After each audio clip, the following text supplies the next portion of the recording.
নমস্কার, দেখছেন কলকাতা টিভি। আপনাদের সঙ্গে আমি মধুবন্তী। শুরু করছি আরো বারো নিয়ে মধুবন্তীর সঙ্গে রয়েছি আমি ভাস্বতী। আজ মোদীর মন্ত্রিসভায় কারা রয়েছেন সেই বিষয়ে একটু আমরা ধারণা করে দেবো। আরো বারোর শুরুতেই সম্ভাব্য মন্ত্রী কারা হতে চলেছেন: অমিত শাহ, রাজনাথ সিং, সম্ভাব্য মন্ত্রী নীতিন গডকরি, শিবরাজ সিং চৌহান এবং একদমই এবং সম্ভাব্য মন্ত্রী হতে পারেন জ্যোতিরাদিত্য সিন্ধিয়া, অর্জুন মেঘওয়াল। সম্ভাব্য মন্ত্রী হতে পারেন নির্মলা সীতারামন। মধুবন্তী, আমরা দেখেছি যে এবার প্রধানমন্ত্রী পদে শপথ নিতে চলেছেন নরেন্দ্র মোদী তৃতীয়বারের জন্য এবং অনেকটাই এবার শরিক নির্ভর। সেক্ষেত্রে দাঁড়িয়ে গত দুবারের থেকে এবারের ছবিটা কিন্তু অনেকটাই আলাদা। একদমই, তুমি যেমনটা বলছিলে যে এবারে যেহেতু একক সংখ্যাগরিষ্ঠতা পেল না বিজেপি, সেই জায়গা থেকে কিন্তু পুরোপুরিভাবেই শরিক নির্ভর হতে চলেছে এই মন্ত্রিসভা। সেই জায়গা থেকে তৃতীয়বার প্রধানমন্ত্রী পদে শপথ গ্রহণ করতে চলেছেন নরেন্দ্র মোদী। আজ সন্ধ্যায় রাষ্ট্রপতি ভবনে সেই অনুষ্ঠানের আয়োজন করা হয়েছে। তার আগে সকালে আমরা জানি নরেন্দ্র মোদী তিনি রাজঘাটে গিয়েছিলেন, মহাত্মা গান্ধী স্মৃতিসৌধের সামনে গিয়ে শ্রদ্ধা জ্ঞাপন করেন এবং প্রাক্তন প্রধানমন্ত্রী অটল বিহারী বাজপেয়ীর সৌধ সৈদেব অটলের কাছেও যান, সেখানেও শ্রদ্ধা জ্ঞাপন করেন তিনি। আজ প্রধানমন্ত্রী পদে তৃতীয়বারের জন্য শপথ নিতে চলেছেন প্রধানমন্ত্রী নরেন্দ্র মোদী এবং এবারে একক সংখ্যাগরিষ্ঠতা যেহেতু বিজেপি পায়নি, 240টি আসন পেয়েছে বিজেপি এবং সেই জায়গা থেকে বেশ কিছু ক্ষেত্রে কিন্তু শরিক নির্ভর হতে হচ্ছে প্রধানমন্ত্রী নরেন্দ্র মোদীকে। এবং যেখানে আমরা দেখেছিলাম লোকসভা নির্বাচনের আগে বারবার তার ভাষণে শোনা গিয়েছিল মোদীর গ্যারান্টির কথা এবং বিজেপি নেতৃত্বের কাছে সে জায়গায় দাঁড়িয়ে শরিকদের উপর ভরসা করেই কিন্তু তৃতীয়বারের জন্য এনডিএ সরকার গড়তে চলেছে। এবং যেমনটা আপনাদের জানাচ্ছিলাম যে আজ সন্ধ্যায় শপথ গ্রহণ অনুষ্ঠান, গান্ধী এবং বাজপেয়ীর উদ্দেশ্যে শ্রদ্ধা জ্ঞাপনের পর আজ প্রধানমন্ত্রী এবং সেই সঙ্গে প্রতিরক্ষা মন্ত্রী রাজনাথ সিং তারা রাজধানী জাতীয় যুদ্ধ স্মারক বা ন্যাশনাল ওয়ার মেমোরিয়ালের কাছে যান এবং সেখানে পুষ্পস্তবক দিয়ে প্রার্থনা করেন মোদী। আজ সন্ধ্যে 7:15 প্রধানমন্ত্রী হিসেবে শপথ গ্রহণ করবেন মোদী। তাকে শপথ বাক্য পাঠ করাবেন রাষ্ট্রপতি দ্রৌপদী মুর্মু। মোদীর পাশাপাশি তার পরিষদীয় সদস্য যারা থাকবেন তারাও শপথ গ্রহণ করবেন আজকের সন্ধ্যায়। গত দুবার সরকার গড়ার সময় শরিকের মন জুগিয়ে চলা কিন্তু বাধ্যবাধকতা ছিল না প্রধানমন্ত্রী নরেন্দ্র মোদীর কাছে। তবে এবার সংখ্যাগরিষ্ঠতা একেবারে যেহেতু একক সংখ্যাগরিষ্ঠতা নেই, সেই জায়গায় দাঁড়িয়ে এবার বিজেপির কিন্তু 240টি আসনেই থেমে যেতে বাধ্য হয় এবং সেই জায়গায় একাধিক শরিক দলের সাহায্য নিতে হচ্ছে প্রধানমন্ত্রী নরেন্দ্র মোদীকে। টেলিফোন লাইনে রয়েছেন আমাদের বিশেষ প্রতিনিধি সুচন্দ্রিমা আরো বিস্তারিত জানাবেন যে নরেন্দ্র মোদী তার মন্ত্রিসভায় কারা কারা আসছেন, কারা কারা মন্ত্রী হিসেবে শপথ গ্রহণ করবেন। সুচন্দ্রিমা, দেখো, আজকে গুরুত্বপূর্ণ যে দিনে শপথ গ্রহণ নিতে চলেছেন প্রধানমন্ত্রী হিসেবে তৃতীয়বারের জন্য নরেন্দ্র মোদী। প্রথমবারের জন্য তার মিলিজুলি সরকার অর্থাৎ জোট সরকারের শরিকদের মধ্যে কারা কারা আজকে শপথ নেবেন, এটাই কিন্তু বড় প্রশ্ন। কারণ প্রত্যেকটি ক্ষেত্রে আমরা যেমনটা দেখেছি যে প্রধানমন্ত্রীর সঙ্গে ক্যাবিনেটের যারা সদস্য হন তাদেরকেও একই সঙ্গে কিন্তু শপথ গ্রহণ করতে হয় এবং অর্থাৎ শপথ গ্রহণের আগে আমরা জেনে যাই যে কে কোন মন্ত্রক পাচ্ছে, কিন্তু এবারের ছবিটা একদমই আলাদা। তাই আজকে কারা কারা সেই পদে শপথ নেবেন, যাদের যে দাবি অনুযায়ী মন্ত্রক যারা চেয়েছেন, যেমন টিডিপির তরফে, জেডিইউর তরফে রেল মন্ত্রক চাওয়া হয়েছে, কিন্তু কিছু গুরুত্বপূর্ণ মন্ত্রক যেমন ছাড়তে নারাজ বিজেপি, তার মধ্যে অবশ্যই 4টে মন্ত্রক: স্বরাষ্ট্র, প্রতিরক্ষা, অর্থ এবং বিদেশ এবং সর্বোপরি স্পিকারের পদ। এই 5টি পদ কিন্তু একদমই ছাড়তে নারাজ বিজেপি। কিন্তু এই স্পিকারের পদ থেকে শুরু করে রেল মন্ত্রক, গুরুত্বপূর্ণ সড়ক পরিবহন মন্ত্রক, এগুলো কিন্তু দুজনের তরফ থেকে অর্থাৎ নীতিশের তরফ থেকেও এবং নাইডুর তরফ থেকে, দুজনের তরফ থেকে কিন্তু চাওয়া হয়ে রয়েছে। তাই টিডিপির তরফে গুরুত্বপূর্ণ 4টে মন্ত্রক তাদের দখলে যেতে পারে এবং তার থেকে কম অর্থাৎ 2টি মন্ত্রক যেতে পারে জেডিইউর দিকে। এখনো পর্যন্ত হাওয়াতে এই খবরই ভাসছে, কিন্তু সর্বশেষ কি হতে পারে, কারণ আজকে যখন প্রধানমন্ত্রীর সঙ্গে অন্যান্য ব্যক্তিত্বরা যখন শপথ নেবেন সেটা মন্ত্রিসভার সদস্য হিসেবে নিচ্ছেন ঠিকই, কিন্তু কে কোন মন্ত্রকের দায়িত্বে সেই কথা কিন্তু ঘোষণা করা হয়নি। তাই কোথাও একটা যে চাপানুতোর শরিকদের সঙ্গে বজায় রয়েছে এবং শরিকরা এখনো যে নিজেদের মুখটাকে বন্ধ রেখেছেন, কোথাও এটা কিন্তু একটা আভাস পাওয়া যায় যে সংসদে যখন এই শরিকদের সঙ্গে একসঙ্গে বক্তব্য রাখতে হবে প্রধানমন্ত্রীকে, যদিও এর আগে 10 বছরের সরকারের আজ পর্যন্ত কোনোদিনই তিনি সংসদে কোনো বক্তব্যের উৎকৃষ্ট তাকে দেখা যায়নি, বরং তিনি ভাষণ দিয়েছেন। তাই এবারে কিন্তু চিত্রটা একদমই আলাদা হতে চলেছে। শুধু নয়, শরিকদের সঙ্গে মিলিজুলি সরকার চালানোর এনডিএর এর আগের অভিজ্ঞতা আমরা দেখেছি অটল বিহারী বাজপেয়ী সরকারের সময় 1998 সালে যে দুটো টার্মে যে এনডিএ সরকার তৈরি হয়েছিল তার নেতৃত্বে একটির মেয়াদ ছিল 13 দিন, অপরটির মেয়াদ ছিল 13 মাস। তাই শেষ মুচকি হাসিটা নরেন্দ্র মোদী হাসবেন নাকি মিলিজুলি সরকারের শপথ গ্রহণ অনুষ্ঠানের দিকে তাকিয়ে বিরোধীরা হাসছে, এটা কিন্তু আজকে সন্ধ্যের অনুষ্ঠানের সময় অনেকটা স্পষ্ট হয়ে যাবে। অর্থাৎ সুচন্দ্রিমা, যে 14 এবং 19-এর থেকে অনেকটাই আলাদা হতে চলেছে 24-এর মোদী মন্ত্রিসভা, তাই তো? একদমই একদমই 14 এবং 19-এর থেকে তো একক নিরঙ্কুশ সংখ্যাগরিষ্ঠতাই বিজেপির কাছে নেই। যারা এর আগে 303 একক সংখ্যাগরিষ্ঠতাতে ছিল তারা এবার 240। তাই টিডিপি, জেডিইউ এবং অন্যান্য যে শরিকরা রয়েছে তাদের উপর যে কতটা করে ভরসা করতে হচ্ছে নরেন্দ্র মোদীকে, সেটা তার হাবে ভাবে পরিষ্কারভাবে বোঝা যাচ্ছে।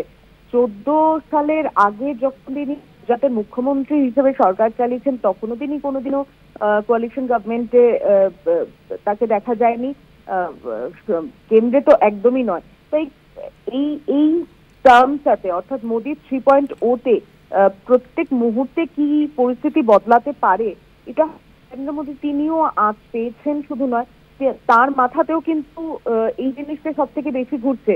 আর আমরা যারা 10 বছরে তাকে একটিও সাংবাদিক বৈঠক করতে দেখিনি, আমরা এটা অন্তত জানি যে নরেন্দ্র মোদী নিজের যে নীতি বা নিজের যে ভাবনা তা কারোর সঙ্গে আলোচনা করে বা ঘনিষ্ঠ দু একজন ছাড়া কারোর সঙ্গে আলোচনা করে সিদ্ধান্ত নিতে কিন্তু পছন্দ করেন না। তাই এবারে একদম তাকে শরিকদের সঙ্গে আলোচনা করে সব সিদ্ধান্ত নেওয়া। শপথ গ্রহণের আগে পর্যন্ত যে জল্পনা চলছে এটাই তো অবিশ্বাস্য যে নরেন্দ্র মোদী প্রধানমন্ত্রীত্বের শপথ নিতে যাচ্ছেন, কিন্তু মন্ত্রিসভার এখনো পোর্টফোলিওই নামই ডিসাইড করা হলো না বা নাম অ্যানাউন্স করা হলো না বলা ভালো। সেটাই তো সব থেকে গুরুত্বপূর্ণ ইস্যু। একদমই সুচন্দ্রিমা, অর্থাৎ বোঝাই যাচ্ছে যে জোট কাটায় আগামী দিনে যাতে সরকার কোনোভাবে ক্ষতবিক্ষত না হতে পারে, শরিকদের মতামতকেও কিন্তু প্রাধান্য দেওয়া হচ্ছে। ধন্যবাদ জানাবো তোমায়। আমাদের বিশেষ প্রতিনিধি সুচন্দ্রিমা ছিলেন ফোন লাইনে।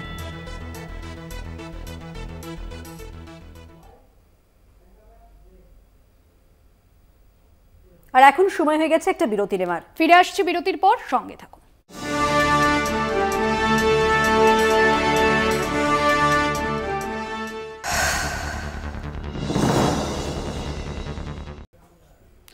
ফিরে এলাম বিরতির পর। আর এবার যে খবরে নজর রাখবো, নন্দীগ্রামে বিস্ফোরণ কাণ্ডে মৃত্যু হয়েছে একজনের। আজ সকালে মৃত্যু হয় তপন ঢালির। বুধবার নন্দীগ্রামের টাকাপুরায় বিজেপি কর্মীর বাড়িতে বোমা বিস্ফোরণের ঘটনা হয় এবং বিস্ফোরণে 3 জন গুরুতর জখম হয়। জখমদের মধ্যে মৃত্যু হয় একজন ব্যক্তির। নন্দীগ্রামে বিস্ফোরণ কাণ্ডে মৃত্যু হয়েছে একজনের, বিস্ফোরণে 3 জন গুরুতর জখম। সৌম্যজিৎ চট্টোপাধ্যায় রয়েছেন ফোন লাইনে। সৌম্যজিৎ, ঠিক কি ঘটনা ঘটেছিল, কিভাবে এই বিস্ফোরণ হয়, কি জানা যাচ্ছে?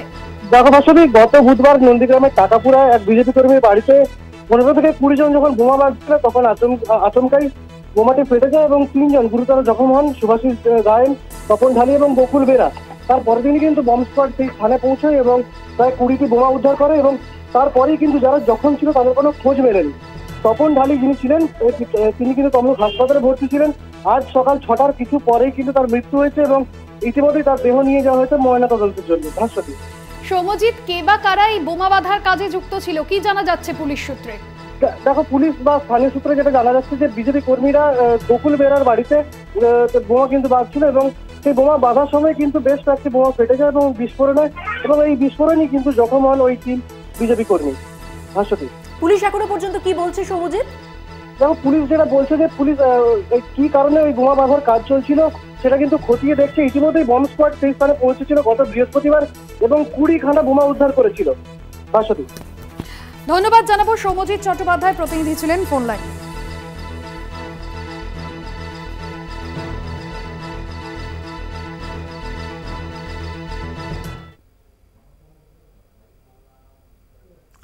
আর আরো বারোতে সময় হয়ে গেছে আরো একটা বিরতি নেওয়ার। অন্যান্য আরো খবর নিয়ে ফিরছি বিরতির পর, সঙ্গে থাকুন।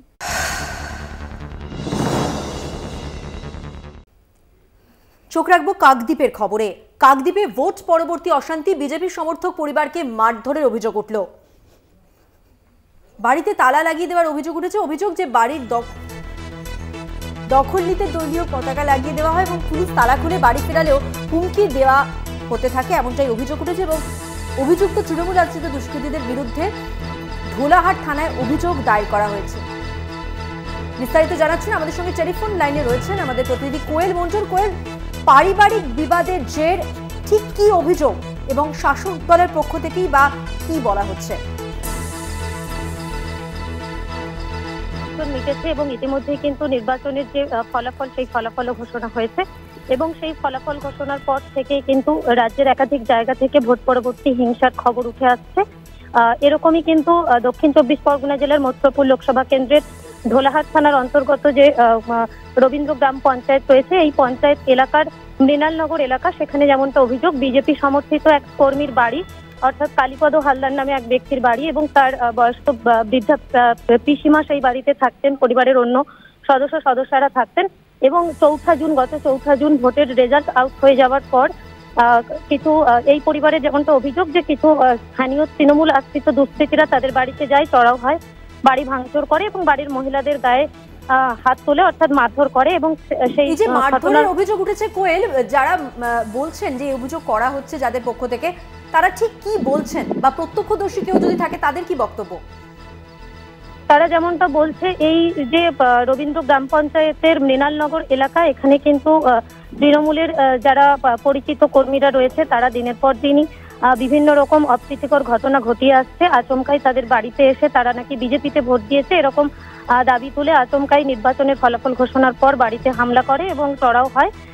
ইতিমধ্যেই কিন্তু ঘটনার খবর পেয়ে এবং সেই সময় অভিযোগ আরও রয়েছে যে বাড়িতে তালা লাগিয়ে পরিবারের সদস্যদের বাইরে বের করে দেওয়া হয়। ঘটনার খবর পেয়েই ধোলাহাট থানার পুলিশ প্রশাসন পৌঁছে তালা ভেঙে ওই বাড়ির যে সদস্যরা রয়েছে তাদেরকে ঢোকায়। তারপরেও কিন্তু এখনো শাসক দলের পক্ষ থেকে বিভিন্ন হুমকি আসছে বলে অভিযোগ পরিবারের। ইতিমধ্যে কিন্তু পরিবারের তরফে ধোলাহাট থানায় অভিযোগ দায়ের করা হয়েছে লিখিতভাবে। ধন্যবাদ কোয়েল। কথা বললাম আমাদের প্রতিনিধি কোয়েল মণ্ডলের সঙ্গে।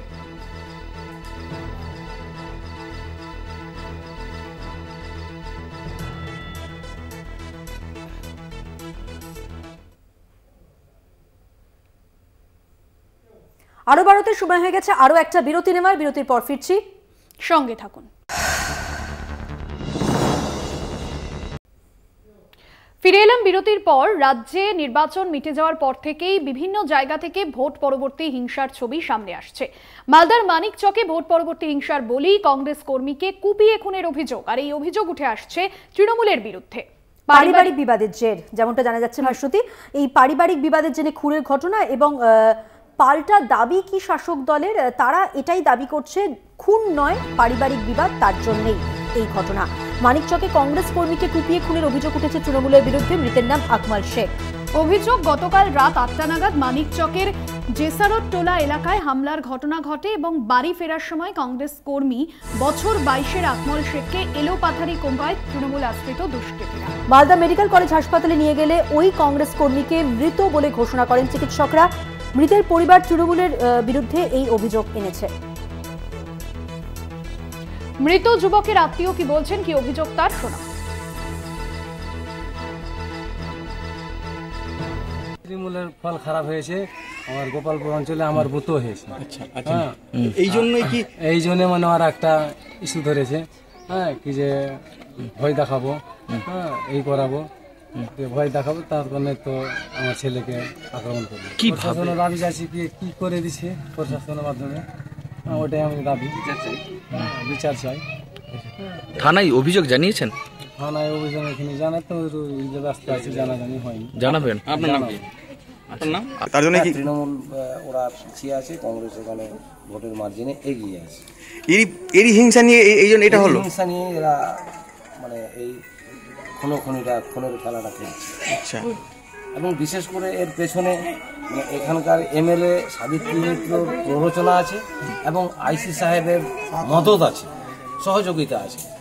তৃণমূলকে বরাবরই এআইসি সাহেব সহযোগিতা করছে এবং বিভিন্নভাবে আমাদের অপোজিশন পার্টিদের কংগ্রেস কর্মীদের মানে 30-35টার মতো মিথ্যা মামলায় ফাঁসিয়েছে, সেটা আমি।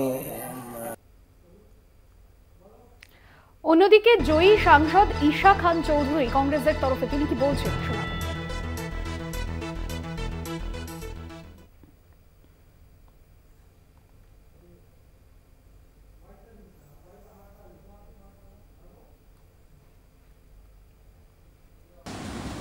ওনাকে একটা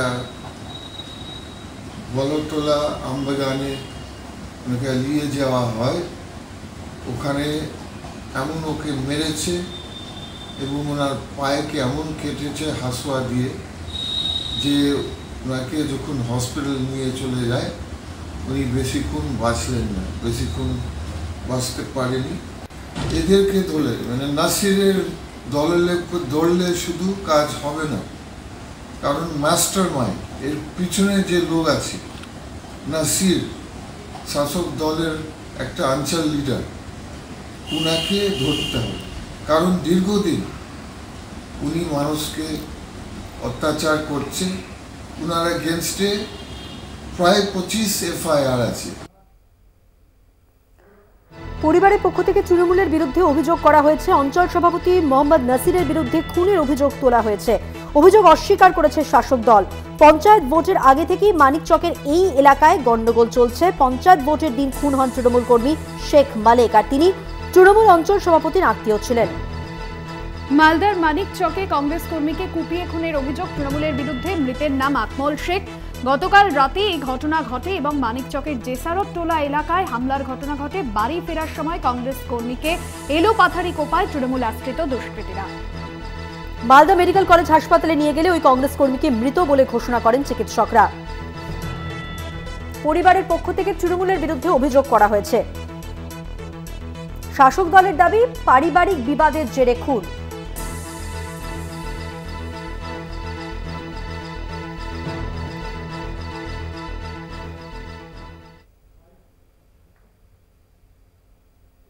সময় হয়ে গেছে আরো একটা বিরতি নেওয়ার। ফিরে আসছি বিরতির পর, সঙ্গে থাকুন। ফিরে এলাম বিরতির পর। ভাস্বতী, মুর্শিদাবাদের খবরে নজর রাখবো। ছিনতাই রুখতে গিয়ে গুলি চালানোর অভিযোগ উঠেছে হরিহরপাড়া থানার কেবলরামপুরের ঘটনা এটি, এবং ব্যবসায়ীদের থেকে টাকা ছিনতাইয়ের অভিযোগ উঠেছে। 8 রাউন্ড গুলি চালিয়ে পলাতক দুষ্কৃতীরা, এমনটাই অভিযোগ সামনে আসছে এবং স্থানীয় যারা ব্যবসায়ী তাদের থেকে টাকা ছিনতাইয়ের অভিযোগ সামনে আসছে। মুর্শিদাবাদের হরিহরপাড়া থানার কেবলরামপুরের ঘটনা। কল্যাণ চন্দ্র আমাদের প্রতিনিধি রয়েছেন ফোন লাইনে। কল্যাণ, ঠিক কি অভিযোগ করছেন স্থানীয় ব্যবসায়ীরা, এবং এই যে যারা এসেছিলেন গুলি চালানোর অভিযোগ যাদের বিরুদ্ধে উঠছে, কে তারা, বহিরাগত কেউ, কি জানা যাচ্ছে সব মিলিয়ে? দেখো, অভিযোগ যেটা হচ্ছে যে গতকালকে রাত্রি 12টা থেকে ভোর 4টে পর্যন্ত ছিনতাই হয় এবং হরিহরপাড়া যে রুকুনপুর রয়েছে সেখানে কেবলপুর আর কেবলরামপুরের যে রাস্তা সেখান দিয়ে নওদা যাওয়ার একটা রাস্তা রয়েছে এবং সেখানে ঘন জঙ্গল, যার ফলে গতকাল রাত্রে 12টায় প্রথম একজন পথচারীর কাছে ছিনতাই হয়, তাকে পিস্তল দেখিয়ে ছিনতাই করা বলে অভিযোগ। এই ঘটনা তিনি গ্রামের লোকজনকে জানান এবং ওই রাত্রেই মানুষ পুলিশের সঙ্গে যোগাযোগ করে। অভিযোগ এর পুলিশ একজনকে পাঠালেও তারপরেও কিন্তু ভোর 4টে পর্যন্ত পরপর 4 জনের কাছে ছিনতাই হয় এবং যারা ব্যবসায়ী ছিলেন তাদের কাছে পিস্তল থেকে চুরি করে ছিনতাই করা হয়। এরপরে কিন্তু গ্রামবাসীরা আজকে ভোরবেলায় একত্রিত হয়ে দুষ্কৃতীদের তাড়া করলে তারা মোটর বাইক ফেলে পালায় এবং 3টে মোটর বাইক উদ্ধার হয় ঘটনাস্থল থেকে। পুলিশ ঘটনার তদন্ত শুরু করেছে। এলাকাবাসীরা জানাচ্ছেন যে এই ধরনের ঘটনা কোনোদিন ঘটেনি হরিহরপাড়ায়। ওই এলাকায় পুলিশ পিকেট সেখানে বসানো উচিত এবং পুলিশকে বলা সত্ত্বেও কেন পরপর এভাবে চিন্তাই হলো সেটাই সবচেয়ে আশ্চর্যের। ঘটনা তদন্ত শুরু করলে এখন পর্যন্ত পুলিশ কাউকে গ্রেফতার করতে পারেনি, তবে অভিযুক্তরা নওদার এলাকার দুষ্কৃতী বলে পুলিশ প্রাথমিকভাবে জানতে পেরেছে। তবে তদন্তের স্বার্থে পুলিশ তাদের নাম প্রকাশ করেনি, কারণ মোটর বাইক যাদের রয়েছে সেই সমস্ত মোটর বাইকের নাম্বার দেখে কারা তার মোটর বাইকের মালিক সেটা যেমন খোঁজ করা হচ্ছে এবং 5-6 জন দুষ্কৃতী ছিল বলে জানতে পেরেছে। তারা কিভাবে এসেছে এবং কি উদ্দেশ্যে দুষ্কৃতী, তাদের চিন্তাই ছাড়া অন্য কোনো উদ্দেশ্য ছিল কিনা সেটা তদন্ত করে দেখছে। একদমই, ধন্যবাদ কল্যাণ।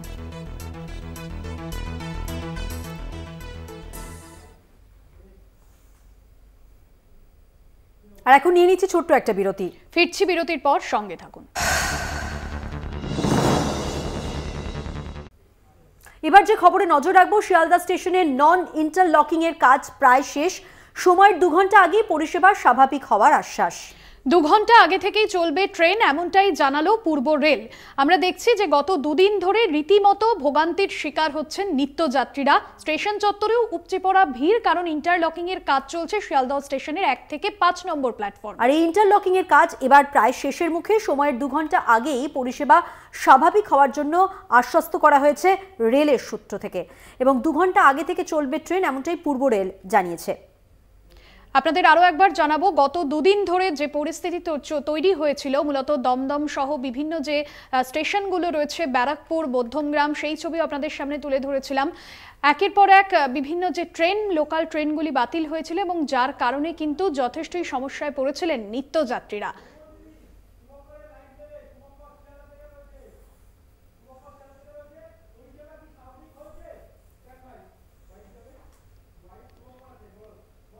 শিয়ালদা থেকে সরাসরি রয়েছেন আমাদের প্রতিনিধি শুভঙ্কর। কথা বলবো শুভঙ্করের সঙ্গে। শুভঙ্কর, এখনো পর্যন্ত পরিষেবার সংক্রান্ত কি তথ্য রয়েছে তোমার কাছে? পরিষেবা কি স্বাভাবিক হয়েছে?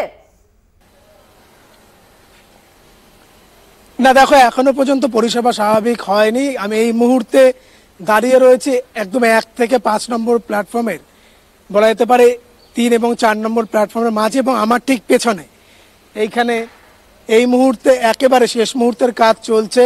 মূলত নন ইন্টারলকিং এর যে কাজ সেটি চলার পাশাপাশি, এবং তোমায় জানিয়ে রাখি যে একটু আগে ওভারহেড ইন্সপেকশন হয়েছে, অর্থাৎ ওভারহেড তারের ইন্সপেকশন হয়েছে। কয়েকদিন আগে যখন শিয়ালদা ডিআরএম অফিসে সাংবাদিক বৈঠক করেছিলেন ডিআরএম দীপক নিমং, তিনি কিন্তু জানিয়েছিলেন যে এইখানে 7 থেকে 9 তারিখ পর্যন্ত কিছুটা হলেও যাত্রীদের ভোগান্তির মধ্যে পড়তে হবে, যদিও রেল প্রায় 805টি ইউএমইউ চালিয়েছে এই কয়েকদিন। এবং তোমায় জানিয়ে রাখি, দূরপাল্লার যে ট্রেন সেইগুলো কিন্তু বাতিল করা হয়নি, অর্থাৎ মেল এক্সপ্রেস সেই ট্রেনগুলো বাতিল করা হয়নি। এবং এইখানে এই মুহূর্তে একেবারে শেষ মুহূর্তের কাজ চলছে। ট্র্যাক যেরকম এক্সটেনশন হয়েছে, প্ল্যাটফর্ম এক্সটেনশন হয়েছে। একই সঙ্গে তোমায় জানিয়ে রাখি, যেদিন সাংবাদিক বৈঠক ছিল সেদিন কিন্তু ডিআরএম নিজে জানিয়েছিলেন যে বেঙ্গালুরুতে যে অত্যাধুনিক সিগন্যালিং ব্যবস্থা রয়েছে, সেই অত্যাধুনিক সিগন্যালিং ব্যবস্থা এই 1 থেকে 5 নম্বর প্ল্যাটফর্মে ব্যবহার করা হবে। এবং সেইখানে দাঁড়িয়ে একেবারে এই মুহূর্তে শেষ মুহূর্তের যে কাজ, অর্থাৎ নন ইন্টারলকিং যে সিস্টেম, সেই সিস্টেমের কাজ খতিয়ে দেখার পাশাপাশি ওভারহেড ইন্সপেকশন, এবং সেই সঙ্গে সঙ্গে পয়েন্টগুলি ঠিকঠাক কাজ করছে কিনা সেই যাবতীয় কাজ তারা কিন্তু খতিয়ে দেখছেন। অর্থাৎ এখানে যারা রয়েছেন বিশেষজ্ঞরা রেলের, তারা বা ইঞ্জিনিয়াররা, তারা খতিয়ে দেখছেন। আমরা দেখেছি বারবার করে যে ইন্সপেকশন কার বা বলা যেতে পারে যে মেকানিক কার, সেইগুলোকে এর উপর থেকে চালানো হয়েছে রেলের। এবং সেইখানে দাঁড়িয়ে স্বাভাবিকভাবে পরিস্থিতি যাতে আরও দ্রুততার সঙ্গে স্বাভাবিক করা যায়, কেননা আজকে রবিবার হওয়াতে স্বাভাবিকভাবে মধুমন্তী ভাস্বতী এখানে কিন্তু অন্যান্য দিনের তুলনায় বা অফিস যে দিনগুলিতে থাকে সোম থেকে শুক্র বা শনি, সেদিন যেরকম ভিড় থাকে আজ রবিবার একেবারেই ভিড় নেই বলা চলে। শিয়ালদা স্টেশন চত্বরে প্ল্যাটফর্মগুলো বেশিরভাগটাই ফাঁকা, কিন্তু তাও যারা যারা যাত্রা করছেন এই মুহূর্তে তাদের কিন্তু স্পষ্ট বলা হয়েছে যে এই মুহূর্তে 1 থেকে 5 নম্বর প্ল্যাটফর্ম এড়িয়ে চলার জন্য সেটি বন্ধ রয়েছে। হয়তো আর কিছুক্ষণের মধ্যে সেখানে ট্রেন চলাচল স্বাভাবিক হবে, কেননা রেলের যারা রয়েছেন তারা জানিয়েছেন, সিপিআরও বা ডিআরএম এর তরফ থেকে জানানো হয়েছে যে 2টোর সময় কাজ শেষ হওয়ার চূড়ান্ত সময়সীমা দেওয়া হলেও সেই সময়সীমা কিন্তু শেষ হয়ে যাচ্ছে বেশ কিছুটা আগে। অর্থাৎ তারা বা রেল অত্যন্ত দ্রুততার সঙ্গে যুদ্ধকালীন তৎপরতায় বেশ কিছুটা আগেই তাদের যে কাজ সম্প্রসারণের সেই কাজ শেষ করে ফেলতে পেরেছে। এবং সেইখানে দাঁড়িয়ে ধন্যবাদ। কথা বলছিলাম আমাদের প্রতিনিধি শুভঙ্করের সঙ্গে, যিনি শিয়ালদা স্টেশনে দাঁড়িয়েছিলেন এবং এই মুহূর্তের পরিস্থিতি আমাদের সামনে তুলে ধরলেন। ইন্টারলকিং এর কাজ শেষের মুখে, ঠিক কথা, কিন্তু এখনো পর্যন্ত পরিষেবা স্বাভাবিক হয়নি। সেক্ষেত্রে যেমনটা রেল কর্তৃপক্ষ আশ্বস্ত করেছেন, সময়ের 2 ঘন্টা আগেই পরিষেবা শুরু হবে। ধীরে ধীরে স্বাভাবিক হচ্ছে শিয়ালদহ স্টেশন, কারণ কাজ অনেকটাই শেষের পথে। 2 ঘন্টা আগেই পরিষেবা চালুর আশ্বাস রেলে।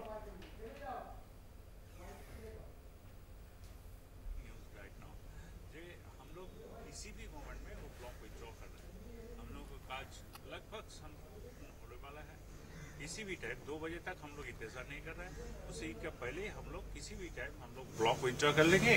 एवं नॉर्मल न्यूज राइट नाउ जे हम लोग किसी भी मोमेंट में वो ब्लॉक विथड्रॉ कर रहा है। हम लोग का काज लगभग संपन्न होने वाला है। किसी भी टाइम 2 बजे तक हम लोग इंतजार नहीं कर रहे हैं। उसी के पहले हम लोग किसी भी टाइम हम लोग ब्लॉक विथड्रॉ कर लेंगे एवं नॉर्मल सर्विस जितना जल्दी हो सके हम लोग रिस्टोर कर देंगे, ताकि हम लोग आगे ये जो काम हम लोग कर रहे हैं इसके चलते क्या आसानी होगा। 1 से 5 नंबर प्लेटफॉर्म सियालदा में जो है वो 12 कोच ट्रेन हम लोग 1 जुलाई से चालू कर पाएंगे।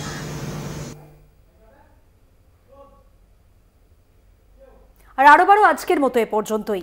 অন্যান্য আরো খবরের জন্য দেখতে থাকুন কলকাতা টিভি রাত দিন 7 দিন।